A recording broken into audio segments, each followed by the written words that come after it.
5 ওয়াক্ত নামাজ ফরজ হওয়ার পরেও নবীজি আওয়াবিন, ইশরাক এগুলো আদায়ের সাথে সাথে রাতে এত লম্বা লম্বা কিয়াম করতেন, এত লম্বা লম্বা সিজদা করতেন। আম্মাজান আয়েশা সিদ্দিকা রাদিয়াল্লাহু তাআলা আনহা বলেন যে নবীজির পা মোবারক ফুলে যেত, এত লম্বা কিয়াম রাত্রিতে করতেন। লম্বা সময় দাঁড়িয়ে থাকতেন। এক রাকাতে সূরা বাকারা, সূরা আলে ইমরান, সূরাতুন নিসা,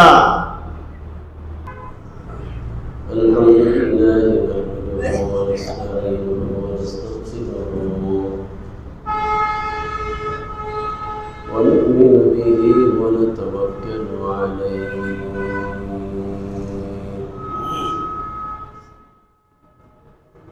ونعوذ بالله من شرور أنفسنا ومن سيئات أعمالنا من يهده الله فلا مضل له ومن يضلل فلا هادي له وأشهد أن لا إله إلا الله وحده لا شريك له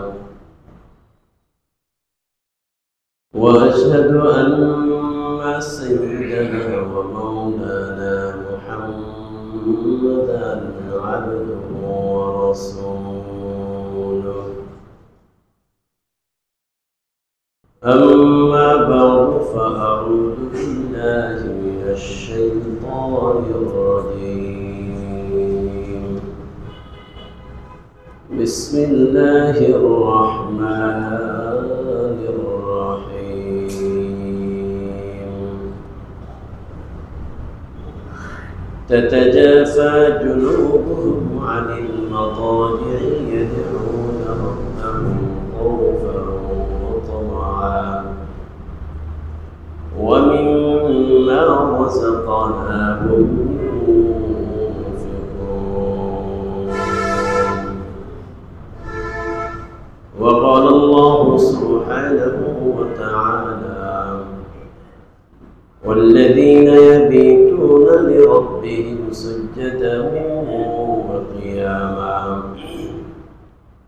والذين يقولون ربنا اصرف عنا عذاب جهنم إن عذابها كان غراما إنها ساءت مستقرا ومقاما.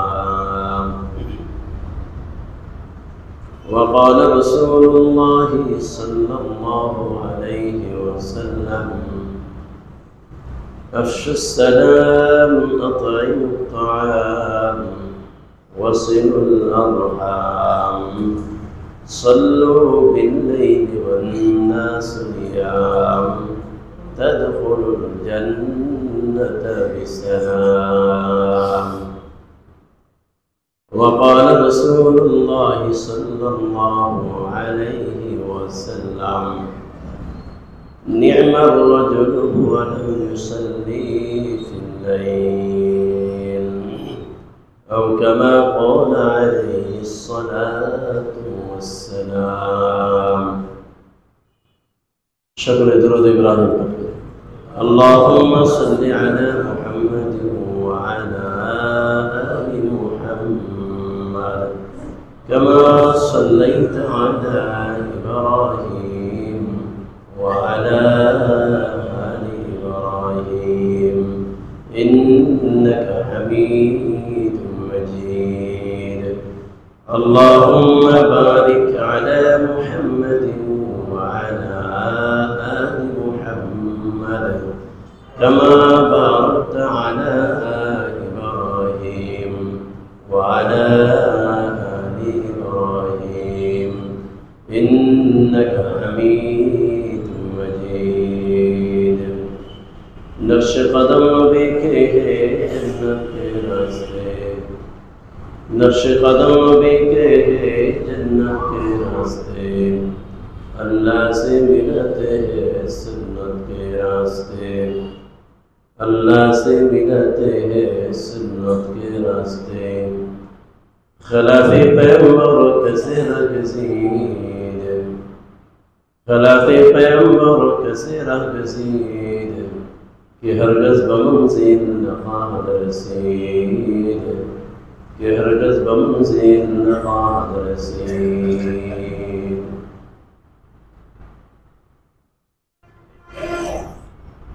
मुहतरम हाज़िरीन, আল্লাহ রাব্বুল আলামিন মানুষের জন্য কিছু ইবাদতকে আল্লাহ ফরজ করেছেন, ওয়াজিব করেছেন, আর কিছু ইবাদত সুন্নতে মুআক্কাদা, কিছু নফল মুস্তাহাব।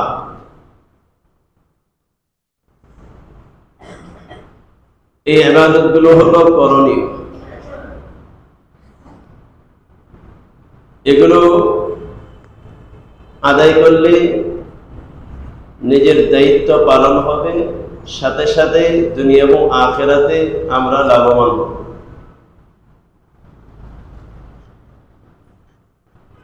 আর কিছু বিষয় আছে যেগুলো বর্জনীয়, যেগুলো বর্জন করলে সওয়াব হবে, বর্জন না করে ওই কাজে লিপ্ত হলে আমাদের দুনিয়া বরবাদ হবে, আখিরাত বরবাদ হবে।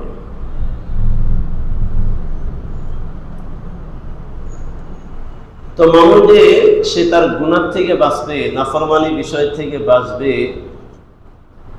আর ফরজ ওয়াজিব সুন্নতে মুআক্কাদা এগুলো পালন করবে। এই গুনাহ থেকে বাঁচার জন্য এক যোগ্যতা প্রয়োজন। ফরজ ওয়াজিব সুন্নতে মুআক্কাদা আদায় করার মতো একজন মানুষের যোগ্যতার প্রয়োজন।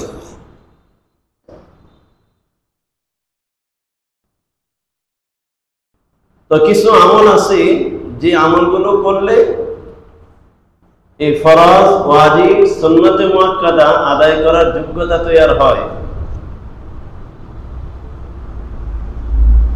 এবং জাহিরি বাতিনি সকল প্রকার গুনাহ থেকে বেঁচে থাকা যে ফরজ, এই গুনাহ থেকে বেঁচে থাকারও যোগ্যতা তৈরি হয়।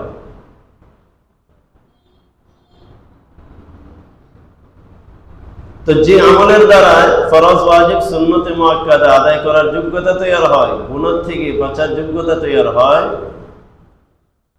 এর মধ্যে যত আমল আছে তার মধ্যে একটি গুরুত্বপূর্ণ আমল হলো তাহাজ্জুদের আমল।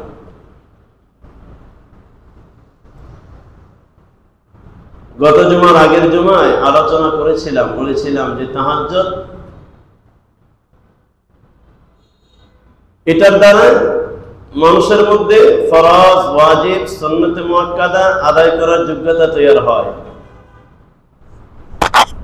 এবং সকল প্রকার গুনাহ থেকে বেঁচে থাকার যোগ্যতা তৈরি হয়।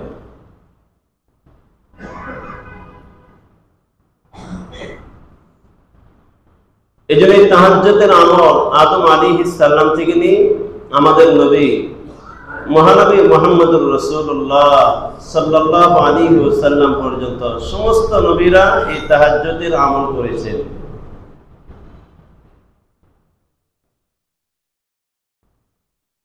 এমনকি আমাদের নবীজির উপরে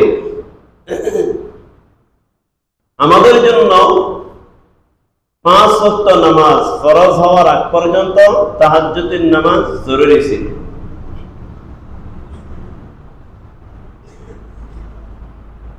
মেরাজের মাধ্যমে যখন 5 ওয়াক্ত নামাজের ফরজিয়ত আল্লাহ তাআলা আমাদের জন্য করে দেন, 5 ওয়াক্ত নামাজ যখন ফরজ করে দেন, তখন থেকে তাহাজ্জুদের ফরজিয়ত, এটা যে ফরজ, এটা রহিত হয়ে গেছে।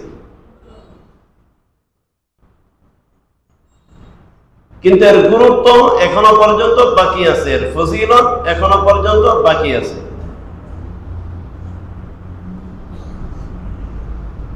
এই জন্য নবীজির জিন্দেগিতে পাওয়া যায় 5 ওয়াক্ত নামাজ ফরজ হওয়ার পরেও নবীজি আওয়াবিন, ইশরাক এগুলো আদায়ের সাথে সাথে রাতে এত লম্বা লম্বা কিয়াম করতেন, এত লম্বা লম্বা সিজদা করতেন। আম্মাজান আয়েশা সিদ্দিকা রাদিয়াল্লাহু তাআলা আনহা বলেন যে নবীজির পা মোবারক ফুলে যেত, এত লম্বা কিয়াম রাত্রিতে করতেন। লম্বা সময় দাঁড়িয়ে থাকতেন এক রাকাতে সূরা বাকারা, সূরা আলে ইমরান, সূরাতুন নিসা,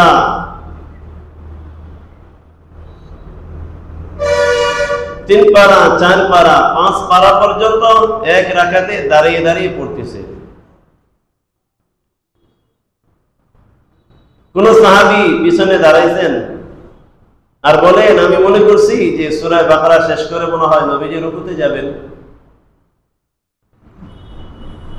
দেখি নবীজি না, সূরা বাকারা পড়ে কয়েকবার তাকবীর পড়ে আবার সূরা আলে ইমরান শুরু করলেন। আমি মনে করতেছিলাম সূরা আলে ইমরান শেষ করে মনে হয় রুকুতে যাবেন,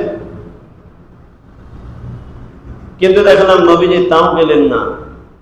আবার কিছু তাকবীর পরে আবার সূরা নিসা আবার শুরু করে দিলেন। আম্মাজান আয়েশা সিদ্দিকা রাদিয়াল্লাহু তাআলা আনহা বলেন যে নবীজির তো একদিন এমন হলো এত লম্বা কিয়াম, লম্বা রুকু, লম্বা সাজদা করতেছিলেন যে এত লম্বা সাজদা আমি চিন্তা করতেছিলাম যে নবীজি সাজদা থেকে ওঠেন না, নবীজির কি ইন্তেকাল হয়ে গেল কিনা। উনি বলেন আমি হাত দিয়ে নবীজির পা মোবারকে একটু নাড়া দিলাম, তখন দেখি যে না, নবীজি জীবিত আছেন। এত লম্বা লম্বা কিয়াম, লম্বা লম্বা সিজদা। আম্মাজান আয়েশা সিদ্দিকা রাদিয়াল্লাহু তাআলা আনহা বলে আমি নবীজিকে জিজ্ঞাসা করলাম, নবীজি আপনার তো কোনো গুনাহ নাই, আপনার তো আগের পিছনে সমস্ত গুনাহ আল্লাহ মাফ করে দিয়েছেন, তারপরও এই ফরজ আদায় করার পরে 5 ওয়াক্তর পরে আওয়াবিন, ইশরাক করে এত লম্বা লম্বা তাহাজ্জুদ করতেছেন যে আপনার পা মোবারক ফুলে যাইতেছে, এত লম্বা এত কষ্ট আপনার কিসের প্রয়োজন।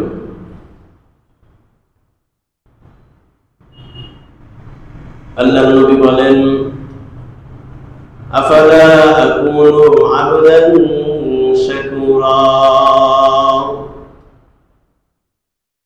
ও আয়েশা, আল্লাহ যে আমার আগের পিছনে সমস্ত গুনাহ মাফ করে দিলেন, যার কারণে আমি 5 ওয়াক্ত নামাজ পড়ার পরে আওয়াবিন, ইশরাক করার পরেও এত লম্বা লম্বা তাহাজ্জুদের নামাজ পড়ি। আমি আল্লাহর কৃতজ্ঞ বান্দা হতে চাই, আমি আল্লাহর কৃতজ্ঞতা প্রকাশ করতে চাই। এর অর্থ হলো যখন আল্লাহ আমার আগের পিছনে সমস্ত গুনাহ মাফ করে দিয়েছেন, এখন তো আমি নিরাপদ হয়ে বসে থাকতে পারি না। আমার তো কোনো গুনাহ নাই, আমার তো আগের পিছনে সব গুনাহ আল্লাহ মাফ করে দিয়েছেন। আমি নবীজি যা ইচ্ছা তাই করতে পারি না। না, নবীজি বলেন আমি লম্বা লম্বা কিয়াম করে, লম্বা লম্বা রুকু করে, রাত্রিতে লম্বা লম্বা সিজদা করে আমি আল্লাহর কৃতজ্ঞতা প্রকাশ করি যে আল্লাহ আমার উপরে এত নিয়ামত দিয়েছো। এর দ্বারা কি বোঝা যায় যে যত বড় আল্লাহওয়ালা হবে, যে যত আল্লাহর প্রিয় হবে, আপন হবে, সে ইবাদত থেকে বিমুখ হবে না, ইবাদত কমাই দিবে না, আমল কমাই দিবে না, বরং সে আমল আরো বাড়াই দিবে। শুকরিয়া দান, মহব্বতে, ভালোবাসা নিয়ে আমল আরো বাড়াইয়া দিবে। তো নবীজি সমস্ত নবীদের ইমাম, সমস্ত নবীদের সর্দার হওয়া সত্ত্বেও এই 5 ওয়াক্ত নামাজ ফরজ হওয়ার পরেও, তাহাজ্জুদ এর ফরজিয়ত রহিত হয়ে যাওয়ার পরেও নবীজি এত লম্বা লম্বা কিয়াম করতেন। কোন কোন বুজুর্গদের জীবনীতে পাওয়া যায় যে এক রাত্রিতে নামাজে দাঁড়িয়ে পুরা কোরআন কারীম খতম করছে, পুরা কোরআন কারীম নামাজে দাঁড়িয়ে খতম করছে। কোন কোন আল্লাহওয়ালাদের জীবনীতে পাওয়া যায় যে এক আয়াত বারবার পড়তে পড়তে পড়তে পড়তে ওই আয়াত নিয়ে ভাবতে ভাবতে আল্লাহর শাস্তির ভয়ে, জাহান্নামের শাস্তির ভয়ে, ভয় সংক্রান্ত কোন আয়াত তেলাওয়াত করতে করতে করতে করতে পুরা রাত চলে গেছে। এক সিজদার মধ্যে পুরা রাত কাটাই দিছে, এক রুকুতে পুরা রাত কাটাই দিছেন, 2 রাকাত নামাজে পুরা রাত কাটাই দিছেন। মুহতারাম হাজিরিন, কারণ হলো রাত্রি এমন একটা সময়, এটা যেই সময় পৃথিবীর সমস্ত মানুষ সহ সবাই একবারে নীরব হয়ে যায়, ঘুমায় যায়।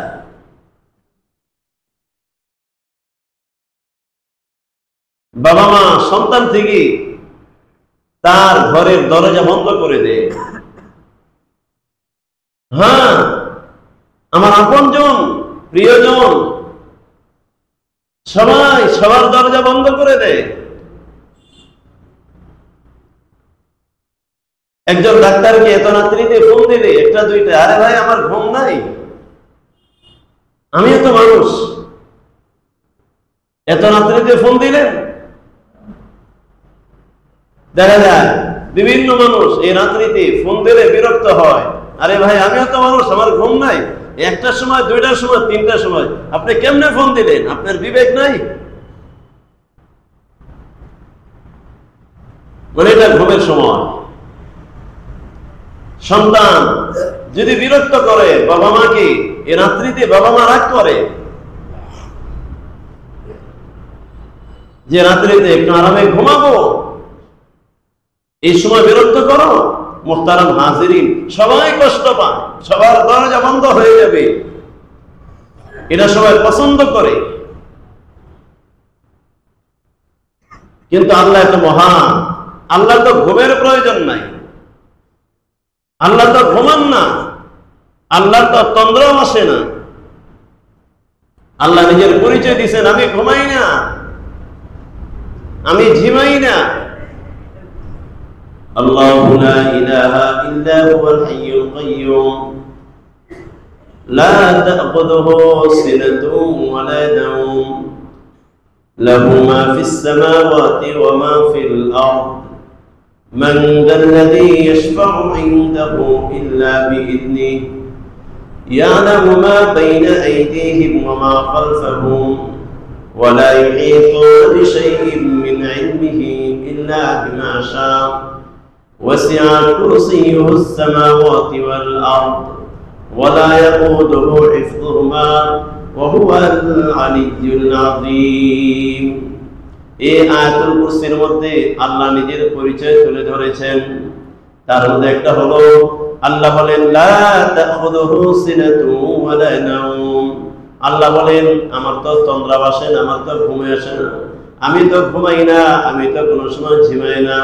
তাহলে যেই মুহূর্তে সারা পৃথিবীর বাবা মায়েরা পর্যন্ত সন্তান থেকে আপন দরজাগুলো বন্ধ করে দেয়, নেতারা অধীনস্থ লোকদের থেকে যে রাত্রে নিজের দরজা বন্ধ রাখে, ডাক্তার, ইঞ্জিনিয়ার, সারা পৃথিবীর সমস্ত খাদেমরা পর্যন্ত নিজেদের দরজাকে বন্ধ রাখেন। আল্লাহর নবী বলেন আল্লাহ আমাদেরকে এত মহব্বত করেন, এত ভালোবাসেন, সারা দুনিয়ার দরজাগুলো যে সময় বন্ধ হয়ে যায় আল্লাহ ওই সময় নিজে তার রহমতের দরজা খুলে দিন, বান্দাদেরকে ডাকতে থাকেন আলা বিল মুস্তাগফিরিন ফাগফির লাহুম আলা বিল মুবতালান ফাউআফিয়া নবীজি বলেন শেষ রাতে আল্লাহ দুনিয়ার আসমানে এসে রহমতের মাধ্যমে আল্লাহ বান্দা বান্দীদেরকে ডাকতে থাকেন, ও আমার বান্দা বান্দীরা, সারা পৃথিবীর দরজা যদিও সব বন্ধ হয়ে গেছে, এখন তো আমি আল্লাহর দরজা বন্ধ হয় নাই, তোমাদের জন্য আমার দরজা খোলা আছে। আসো কোনো বান্দা, তোমার রিজিকের অভাবে আসো, আমার কাছে চাও, আমি আল্লাহ তোমার জন্য রিজিকের ফয়সালা করে দেব। আসো কোনো বান্দা, মুসিবতে পড়ে গেছো, তোমার মুসিবত আমি আল্লাহ দূর করে দিব। এইভাবে আল্লাহ নাম ধরে ধরে শেষ রাত্রিতে তার বান্দা বান্দীদেরকে ডাকতে থাকেন। আল্লাহ বলেন আমার দরজা তো বন্ধ হয় নাই, আমার দরজা বন্ধ হয় নাই, বরং সারা পৃথিবীর সমস্ত জিন ইনসান যেই মুহূর্তে ঘুমিয়ে থাকে আল্লাহ বিশেষভাবে তার বান্দা বান্দীদেরকে আরো ডাকতে থাকে, আসো, এখন তো সময় ঘুমিয়ে আছে, এখন তুমি আমার কাছে আসো, বলো তোমার কি প্রয়োজন।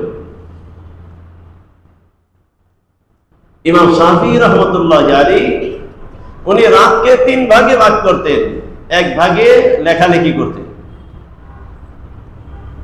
আরেক ভাগে বিশ্রাম করতেন, আরেক ভাগে তাহাজ্জুদ করতেন।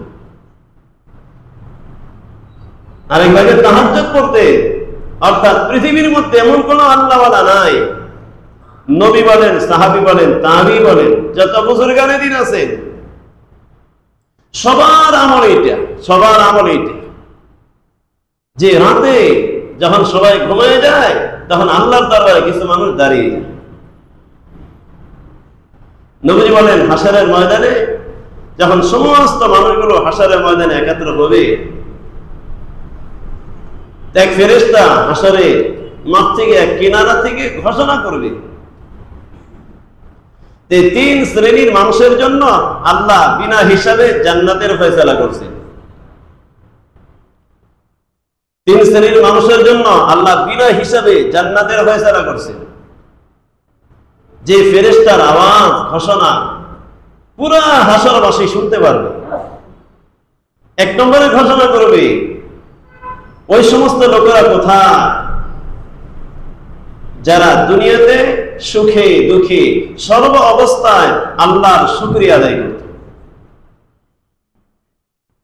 আল্লাহর উপর কোনো অভিযোগ নাই, কোনো শিকায়ত নাই, সুস্থতা অসুস্থতা সুখ দুঃখ বিভিন্ন হালতে, যত হালতে আসুক না কেন আল্লাহর উপর কোনো অভিযোগ নাই। যে একটা মুসিবতে পড়ে গেলে, হ্যাঁ আমার আল্লাহ এত মুসিবত দেয়, আমি তো ভালো মানুষ, আমি এত ভালো মানুষ, আমি এত নামাজ আদায় করি, এত দান সদকা করি, যেমন বাপ যে কেমন যেন আমি এমন ইবাদত করছি যে জান্নাত আমি কিনা নিছি, আমার আবার মুসিবত কিসে, আমার আবার পেরেশানি কিসে। অথচ মুহতারাম হাজিরিন, এই পৃথিবীর বাস্তবতা হলো যে যত বড় আল্লাহওয়ালা হয়েছেন তারা মুসিবতে পড়ে গেলেও কোনো আল্লাহর কাছে কোনো শিকায়ত করেন নাই, বরং এটাই ধারণা করছেন আমার এই মুসিবত, আমার এই বিপদ, এটা আমার হাতের কামাই, আমার গুনাহের কারণে এই মুসিবত আসছে। যত বড় বড় বুজুর্গ সাহাবায়ে কেরামরা পর্যন্ত বিপদে পড়ে গেলে এই কথা বলতেন না যে আমি তো ভালো মানুষ, আল্লাহ আমাকে মুসিবত দেয় না। হ্যাঁ, আল্লাহ ওয়ালারা পর্যন্ত, সাহাবায়ে কেরাম পর্যন্ত, যে সাহাবায়ে কেরামের শানে আল্লাহ কোরআনের আয়াত নাযিল করেছেন, সাহাবায়ে কেরামের প্রশংসা করেছেন, তাদের গুনাহ আল্লাহ তাআলা মাফ করে দিয়েছেন, তারা তওবা করেছেন, তাদেরকে আল্লাহ নমুনা বানাইছেন, তাদের উপর আল্লাহ সন্তুষ্ট হয়ে গেছেন। এরপরেও কোন বিপদে পড়ে গেছে তো জিজ্ঞাসা করছে যে আপনার অসুস্থতার কারণ কি? বলতেছে আমার যুনুবি, আমার অসুস্থতার কারণ হলো আমার গুনাহ।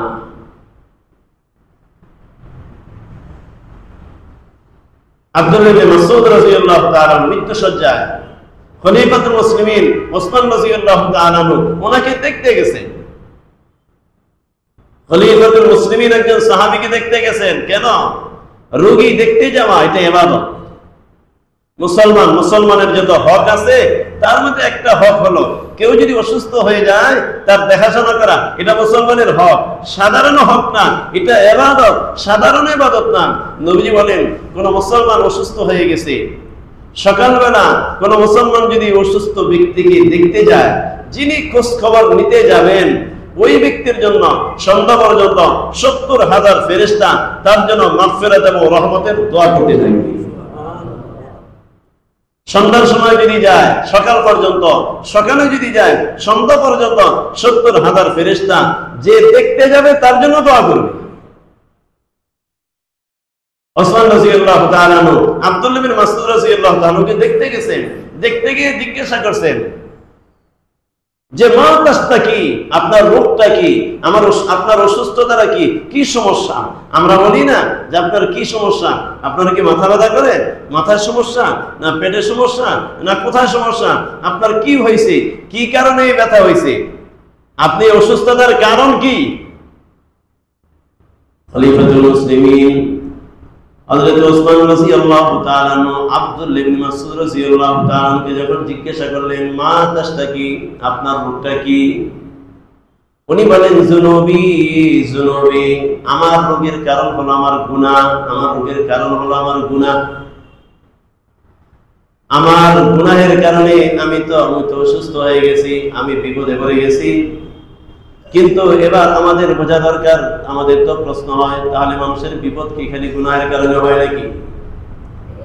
হ্যাঁ, কিছু মানুষ আছে না যে বিপদে পড়ে গেছে, মুসিবতে পড়ে গেছে, যদি বলা হয় ভাই আমল বাড়াই দেন, তওবা ইস্তেগফার বাড়াই দেন, হয়তো কোনো ভুল হয়ে গেছে, কত হুজুর এখানে আমগরি ভুল হয়, তাহলে যে হুজুর যে মুসিবতে পড়ছে, হুজুর যে মুসিবতে পড়ছে, আমাকে যে বিপদে পড়ছে, আমাকে তো অনেকে আমল করে, তাহলে সে বিপদে পড়ছে কেন? তানভীর রহমাতুল্লাহ আলাইহি লিখছেন যে মানুষের অসুস্থতা, মানুষের বিপদ আপদ দুই কারণে আসে। একটা হলো তার গুনাহের কারণে, আরেকটা হলো তার কোনো গুনাহ নাই কিন্তু আল্লাহ তাকে উন্নতি দিতে চান, পরীক্ষা স্বরূপ আল্লাহ তাকে বিপদ দিয়েছেন, মুসিবত দিয়েছেন। কোন কোন মুসিবত আসে গুনাহের কারণে, আবার কোন কোন মুসিবত আসে যে গুনাহ না, গুনাহের কারণে আসে নাই, এটা তার উন্নতির জন্য পরীক্ষা স্বরূপ আল্লাহ দিয়েছেন। কারণ পরীক্ষার পরেই মানুষ উত্তীর্ণ লাভ করে, মানুষ সামনে আগ বাড়ে।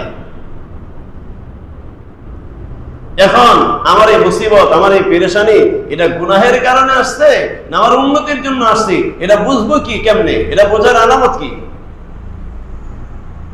তানভীর রহমাতুল্লাহ আলাইহি লিখছেন মুসিবতে পড়ার পরে মানুষ তার আমল যদি আগের তুলনায় বেড়ে যায়, বিপদে পড়ার পরে আমল যদি আগের তুলনায় বেড়ে যায়, আগে নামাজ শুধু ফরজ পড়তে, এখন বিপদে পড়ার পরে এখন নফল নামাজ পড়ে, বিপদে পড়ার পরে এখন দান সদকা বাড়াই দিয়েছে, বিপদে পড়ার পরে এখন রোজা রাখা শুরু করছে, আল্লাহর কাছে বারবার দোয়া করা শুরু করছে।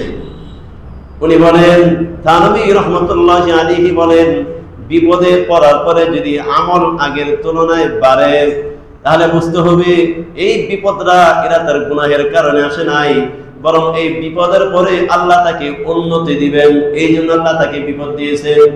আর যদি বিপদে পড়ার পরে আগের তুলনায় আমল যদি কমে যায়, আগে নামাজ পড়তো এখন নামাজ পড়ে না, এত আমল করলাম খোদা এখানে আমার এই দেখে এবার নামাজ আর পড়বো না, মনে করেন এরকম এত দান সদকা করলাম, এরপরে মুসিবত আমার, মসজিদে আসলাম নামাজ পড়তে, আমার জুতারা চুরি হয়ে গেল, এখন আর নামাজই পড়বো না, এমন হয় না অনেক সময়? আরে মসজিদে এলাম নামাজ পড়ার জন্য, একটু ভালো হওয়ার জন্য, হে মসজিদে আসলাম, হে মসজিদেও চোর, নামাজই পড়বো না।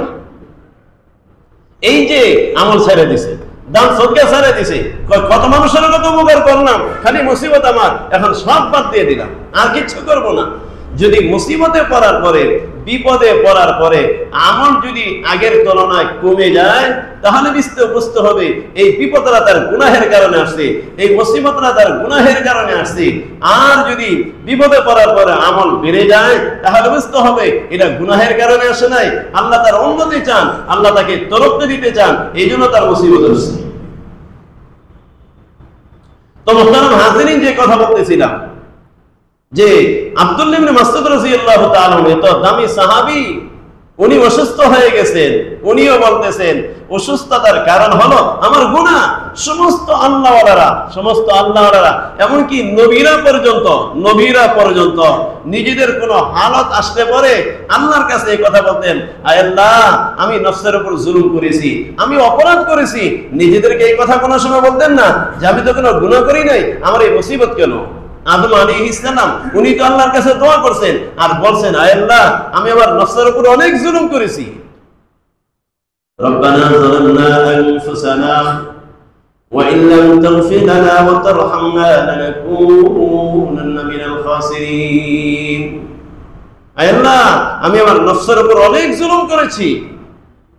হযরত ইউনূস আলাইহিস সালাম মাছের পেটে গেছেন, মুসিবতে পড়ে গেছেন, আর ওই জায়গায় কে নিজেকে অপরাধী বলতেছে, লা ইলাহা ইল্লা আনতা সুবহানাকা ইন্নী কুনতু মিনাজ জালিমিন। আল্লাহ, তুমি ছাড়া কোনো মাবুদ নাই। আয় আল্লাহ, আমি যে মাছের পেটে আসলাম, এই মুসিবতে পড়লাম, আল্লাহ, আমি আমার নফসের উপর অনেক জুলুম করেছি।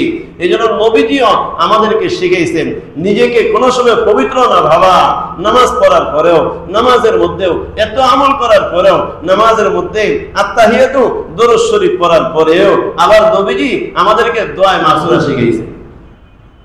আল্লাহুম্মা ইন্নী ظلمت نفسي ظلما كثيرا ولا يغفر الذنوب إلا أنت فاغفر لي مغفرة من عندك وارحمني إنك أنت الغفور الرحيم। আয় আল্লাহ, আমি আমার নফসের উপর অনেক জুলুম করেছি। অর্থাৎ যে যত বড় আল্লাহওয়ালা হবে, যে যত আল্লাহর নৈকট্য অর্জন করবে, সে সব সময় নিজেকে ছোট মনে করবে, সব সময় নিজেকে অপরাধী মনে করবে। যে নিজেকে পবিত্র মনে করে, আসলে সে পবিত্র না, বরং যে নিজেকে ছোট মনে করে, অপরাধী মনে করে, এই মানুষটাই আল্লাহর প্রিয়, এই মানুষটাই গুনাহ থেকে বাঁচে, এই মানুষটাই সত্যিকারের আল্লাহর আবেদ। তো যে কথা বলতেছিলাম যে হাশরের ময়দানে এক ফেরেশতা আওয়াজ দিবে যে ওই সমস্ত মানুষগুলো কোথায় যারা দুনিয়াতে সুখে দুঃখে সর্ব অবস্থায় আল্লাহর কৃতজ্ঞতা প্রকাশ করত, আল্লাহর উপর কোনো অভিযোগ করত না, আল্লাহর উপর কোনো শিকায়াত করত না, সর্ব অবস্থায়। নবীজি বলেন, এই ঘোষণা হওয়ার সাথে সাথে, এই ঘোষণা পুরো হাশরবাসী শুনতে পারবে, একদল লোক সাথে সাথে দাঁড়িয়ে যাবে, যাদের মধ্যে গুণ দুনিয়াতে ছিল, সেখানে তো কোনো ধোঁকাবাজি চলবে না, যারা বাস্তবেই এমন ছিল দুনিয়াতে, যে সব অবস্থায় আল্লাহর উপর সন্তুষ্ট থাকতো, সুখে থাকলেও দুঃখে থাকলেও আল্লাহর উপর রাজি থাকতো। আল্লাহ, তুমি যে অবস্থায় রাখো, আলহামদুলিল্লাহ, আমি তোমার হালতের উপর, তোমার সিদ্ধান্তের উপরে আল্লাহ আমি রাজি আছি, কারণ আমি তো ঈমান আনছি, আমার ভালো মন্দ তাকদীর এগুলো আল্লাহর পক্ষ থেকে হবে, সুতরাং আল্লাহ আমি এদিক সেদিক যাব না। والقدر خيره وشره من الله تعالى। আমি ঈমান এনেছি, ভালো মন্দ যা হবে আল্লাহ তাআলার পক্ষ থেকে হবে। সুতরাং বিপদে পড়ার পরে, মুসিবতে পড়ার পরেও সে আল্লাহর উপর সন্তুষ্ট থাকতো, আল্লাহর উপর রাজি থাকতো, আল্লাহর উপর কোনো শিকায়াত করতো না।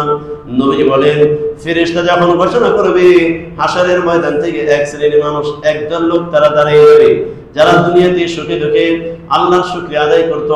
এদেরকে ঘোষণা করা হবে, আল্লাহ তোমাদের জন্য ফয়সালা করেছেন, তোমরা যেহেতু দুনিয়াতে সুখে দুঃখে আল্লাহর উপর সন্তুষ্ট ছিলাম, আল্লাহর ফয়সালা হলো তোমরা বিনা হিসাবে তোমরা জান্নাতে চলে যাও। সুবহানাল্লাহ, বিনা হিসাবে এই দল জান্নাতে চলে যাবে।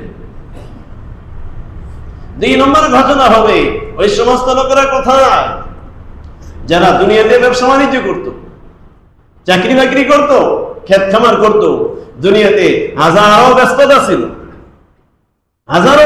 ছিল, কিন্তু যখন নামাজের সময় হয়ে যেত, মসজিদে যখন আযান হয়ে যেত, তখন তাদের ব্যবসা, তাদের চাকরি বাকরি, তাদের ক্ষেত খামার নামাজ থেকে গাফেল করতে পারত না। নামাজের জন্য সাথে সাথে তৈরি হয়ে যেত, যে কোনো অবস্থায় থাক না কেন, আযান এর মাধ্যমে আল্লাহর পক্ষ থেকে যখন ডাক চলে আসতো নামাজের জন্য, মসজিদ থেকে যখন এলান চলে আসতো, সব কাজকর্ম বন্ধ করে দিয়ে নামাজের জন্য চলে আসতো। সাহাবায়ে কেরাম যাদের প্রশংসা আল্লাহ কোরআন কারীমের মধ্যে করছেন যে ওনাদের গুণ এমন ছিল, রিজালুল লা তুলহিহিম তিজারাতু ওয়ালা বাইউন আন যিকরিল্লাহ ওয়া ইকামিস সালাতি ওয়া ইতাইজ যাকাত। আল্লাহ বলেন এই মদিনার জমিতে, মদিনার শহরে এমন কিছু মানুষ বসবাস করে, রিজালুল লা তুলহিহিম তিজারাতুন, যে সমস্ত লোকেরা ব্যবসা বাণিজ্য করে কিন্তু তাদের ব্যবসা বাণিজ্য আমি আল্লাহর হুকুম নামাজ থেকে, ইকামিস সালাতি ওয়া ইতাইজ যাকাত, নামাজ থেকে, নামাজ আদায় করা থেকে, যাকাত আদায় করা থেকে তাদের ব্যবসা বাণিজ্য তাদেরকে গাফিল করতে পারতো না। এর অর্থ হলো ব্যবসার ব্যস্ততার কারণে কোনো সময় কথা বলতো না, ব্যবসার ব্যস্ততায় আমি নামাজ পড়তে পারি না, অর্থাৎ আযান হয়ে যাওয়ার সাথে সাথে নামাজের জন্য প্রস্তুতি গ্রহণ করতো। হাজারো ব্যস্ততা থাকতে কেন এদের ব্যাপারে ঘোষণা হবে ওই সমস্ত লোকেরা কোথায় যারা ব্যবসা বাণিজ্য চাকরি বাকরি খেত খামার ছিল কিন্তু যখন নামাজের সময় হয়ে যেত নামাজের জন্য প্রস্তুতি গ্রহণ করত, বিন্দু পরিমাণ অলসতা করত না।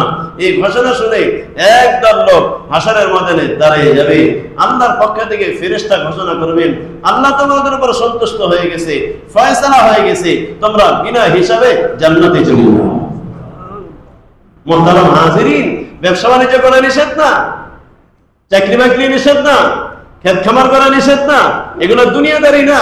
আখিরাতের নিয়ম অনুপাতে যদি হয়, নবীজির সুন্নাত তরিকায় যদি হয়, ব্যবসা ইবাদত, চাকরি ইবাদত, খেত খামার ইবাদত, যদি এগুলো আমাকে আখিরাতের কাছ থেকে গাফেল না করতে পারে, হালাল রিজিক কামাই করা এটা ইবাদত, আমার জন্য, আমার পরিবারের জন্য, আমার সন্তানের জন্য, আমার পরিবারের মুখে আমি লোকমা উঠাই দিব, আমার সন্তানের মুখে লোকমা উঠাই দিব। নবী জীবনে লোকমা উঠানোর ইবাদত সাধারণ ইবাদত না।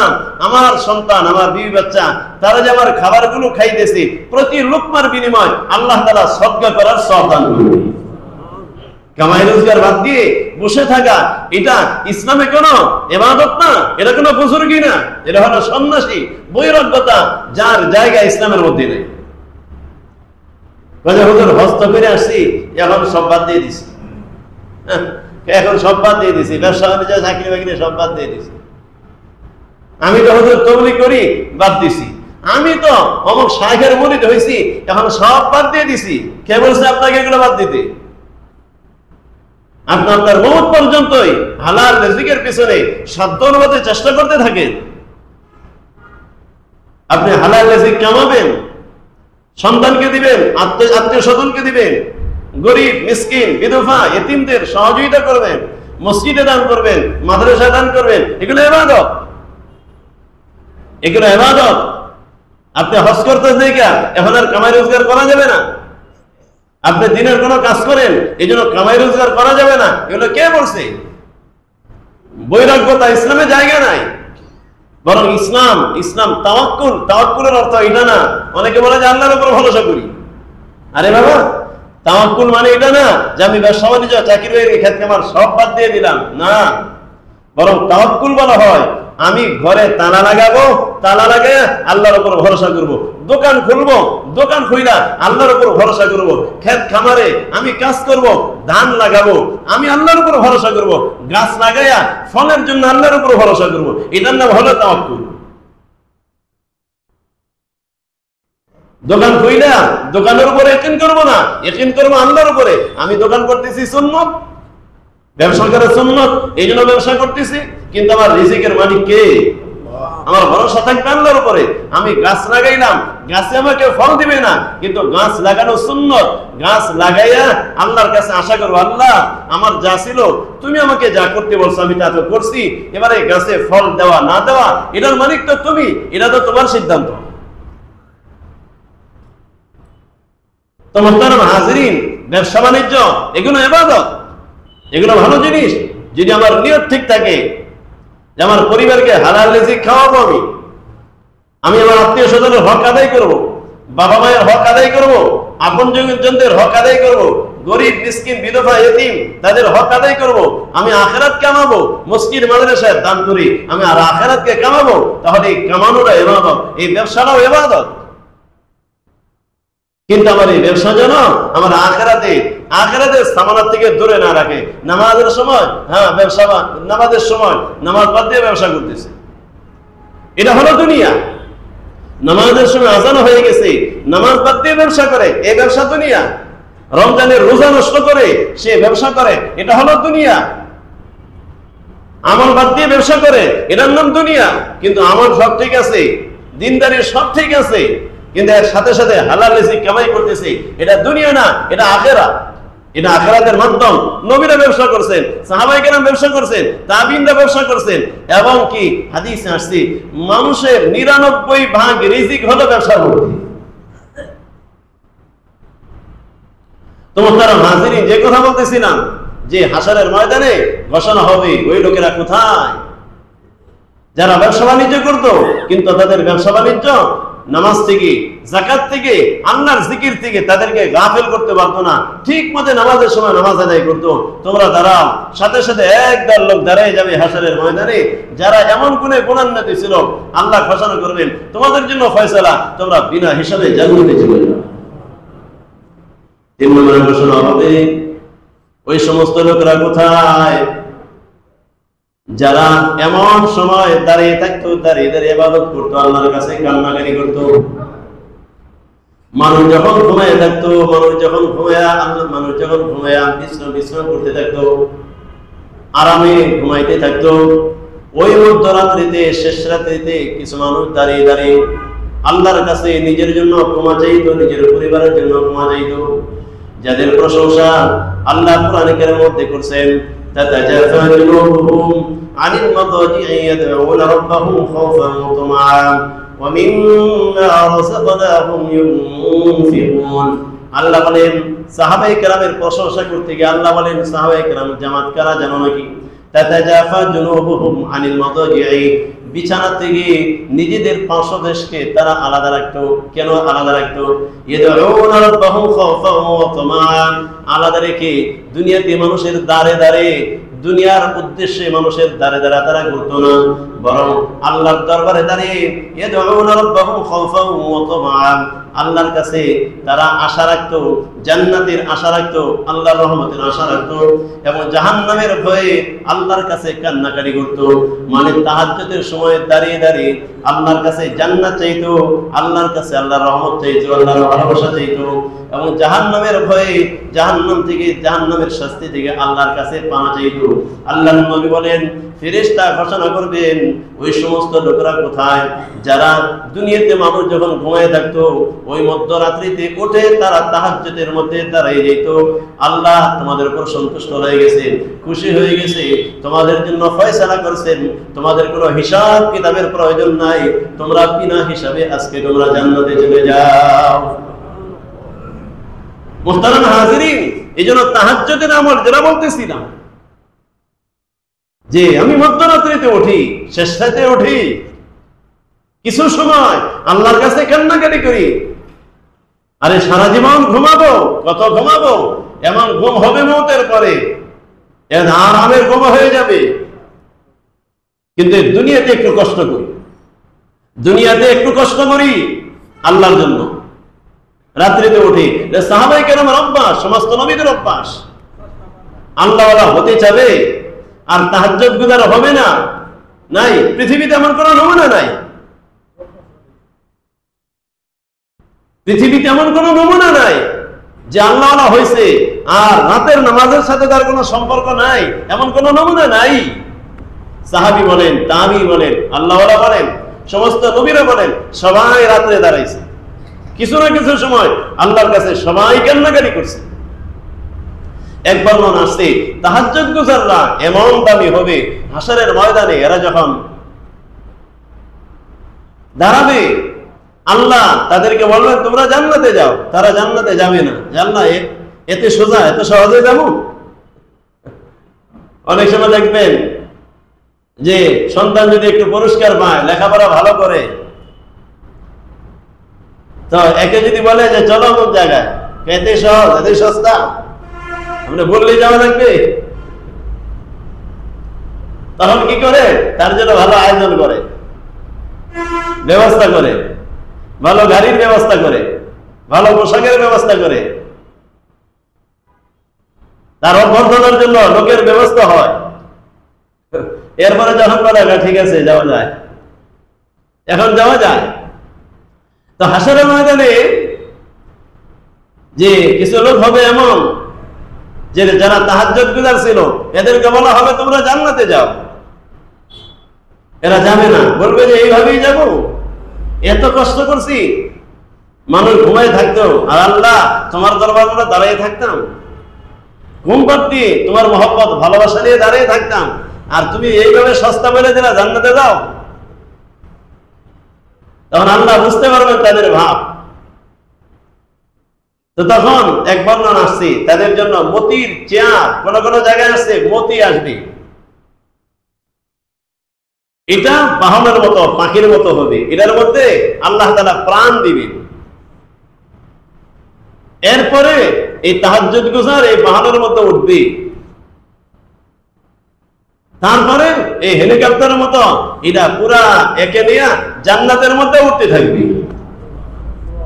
এক পর্যায়ে তাকে তার নিজের জায়গার মধ্যে এর মাধ্যমে পৌঁছে দেওয়া হবে।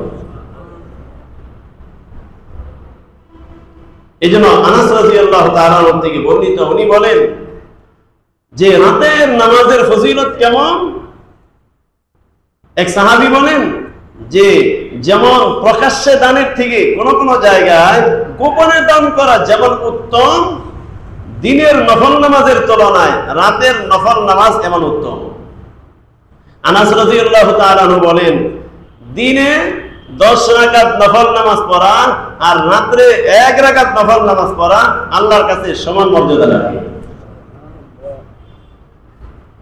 মুহতারাম হাজিরিন, এই জন্য আল্লাহ প্রশংসা করছেন, নবীরা প্রশংসা করছেন যে দাঁড়াও, কিছু সময় দাঁড়াও, পুরা রাত্রি ঘুমায় না।